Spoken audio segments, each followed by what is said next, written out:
Hello दोस्तों, wisdom wire में आपका स्वागत है। आज हम बात करने वाले हैं एक ऐसे टॉपिक पर जो हर माँ बाप के दिल के बहुत करीब है कि कैसे हम अपने बच्चों की सोचने की शक्ति, उनका आईक्यू, उनका दिमाग और तेज कर सकें। अगर आप सोच रहे हैं कि आईक्यू का मतलब सिर्फ किताबी कीड़ा होना होता है, तो आप बिल्कुल गलत हैं। आईक्यू का मतलब है प्रॉब्लम सॉल्विंग की स्किल।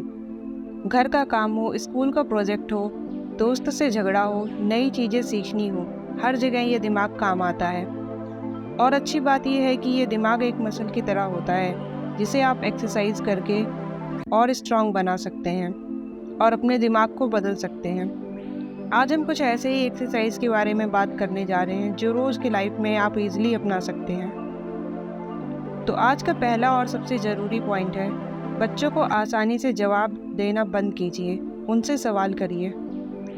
हमारा नेचर है कि बच्चे कुछ पूछते हैं और हम सीधे जवाब दे देते हैं, पर सोचिए, अगर हम हमेशा रेडीमेड जवाब देंगे तो बच्चा सोचने की कोशिश ही नहीं करेगा। उदाहरण के लिए हम समझ सकते हैं, मानो आप किचन में काम कर रहे हैं और बच्चा आपसे आके पूछता है, मम्मी ये बल्ब कैसे जल रहा है? आसान जवाब है, बिजली से जल रहा है बेटा। तेज दिमाग वाला जवाब होगा कि वाह क्या अच्छा सवाल पूछा है, तुम्हारे ख्याल से कैसे चल रहा होगा? कुछ वायर्स होंगी, कुछ स्विच होगा। ऐसे करके बच्चे के दिमाग में पहले सवाल सोचने के लिए उसे प्रिपेयर करो। ये छोटी सी बात बच्चे के दिमाग के एक जिम की तरह काम करेगा।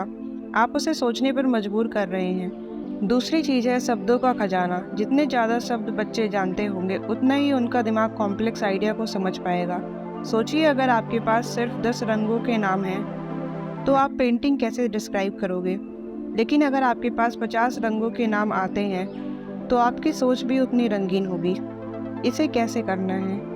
फर्स्ट पॉइंट है, किताबों के साथ पजल खेलें। स्टोरी पढ़ते वक्त नए शब्द मिलते हैं, उनका मतलब बताइए, फिर उसी शब्द को रोज एक दिन में यूज़ करने को कहिए।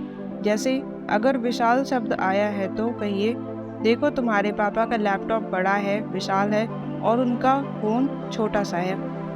दूसरा, सिनोनिम्स और एंटोनिम्स का खेल। कार को गाड़ी कहते हैं, व्हीकल कहते हैं, बड़े भाई को आप एल्डर ब्रदर भी कह सकते हो। ऐसा करने से बच्चों का दिमाग फ्लेक्सिबल बनता है और उनकी सोचने की कैपेसिटी बढ़ती है। तीसरा और सबसे बड़ा पॉइंट, मैथ्स सिर्फ कॉपी तक मत सिखाइए, मैथ्स तो तुम्हारी पूरी लाइफ में ही है।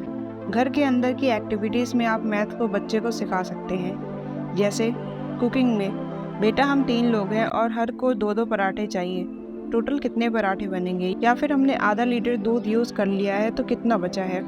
बच्चों को खेल की एक्टिविटीज़ से भी आप उनके दिमाग को शार्प बना सकते हैं, जैसे कि चेस, लूडो, कैरम।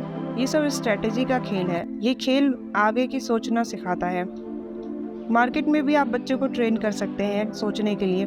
बेटा 1 किलो सेब 80 रुपये का है तो 2 किलो सेब कितने का हुआ? ऐसे सिंपल कैलकुलेशंस उनको रियल लाइफ से जोड़ते हैं। पजल सॉल्विंग्स और राइडल्स के थ्रू हम बच्चों को ट्रेन कर सकते हैं। और आज की जनरेशन के अकॉर्डिंग तो चौथा पॉइंट बहुत ही ज़रूरी है, स्क्रीन टाइम को कम करें। टीवी और मोबाइल आपके बच्चे पैसिवली देखते हैं, उसका दिमाग सोच नहीं रहा है, बस रिसीव कर रहा है। लेकिन जब वो खुद से कुछ बताते हैं तो चाहे वो कलरिंग हो या फिर काउच के पिलो से फॉर्ट बनाना, उसका पूरा दिमाग एक्टिव हो जाता है। वो प्लान कर रहा है, प्रॉब्लम सॉल्व कर रहा है। बच्चों को कभी कभी बोर होने देना चाहिए। थोड़ा बोर होना क्रिएटिव आइडिया को जन्म देता है। ऐसा मत करिए कि हर वक्त आप उसे एंटरटेन करते रहें। आर्ट एंड क्राफ्ट का सामान रखें, colours, paper, glue, old magazines, ये सब उसके लिए इन्वेंशन की दुनिया है। अगर बच्चा कोई पेंटिंग या ड्राइंग बना के लाता है आपके पास, तो उससे ये मत पूछिए कि ये क्या बनाया है, इसकी वजह ये पूछिए कि बताओ तुमने ये कैसे बनाया है।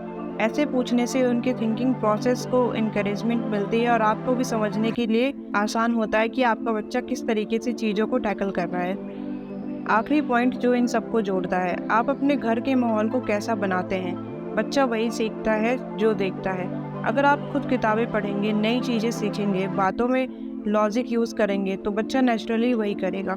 सो दोस्तों, ये कुछ ऐसी सिंपल ट्रिक्स हैं जो आप आज से ही अपना सकते हैं। याद रखिए, टारगेट बच्चे को टॉपर बनाना नहीं है, टारगेट है उसे एक स्मार्ट थिंकर बनाना। सो अभी तक हमने जो सुना उसको एक छोटे से पॉइंट में सम अप कर लेते हैं। फर्स्ट पॉइंट है, सवाल पूछो बच्चों से, जवाब मत दो डायरेक्ट। दूसरा है नए शब्दों का खेल खेलो, उन्हें नए नए शब्द सिखाओ।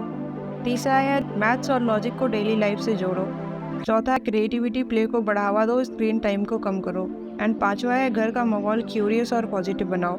इन चीज़ों को रेगुलरली करेंगे तो आप खुद नोटिस करेंगे कि आपके बच्चे का दिमाग कैसे नई प्रॉब्लम को सॉल्व करने लगता है।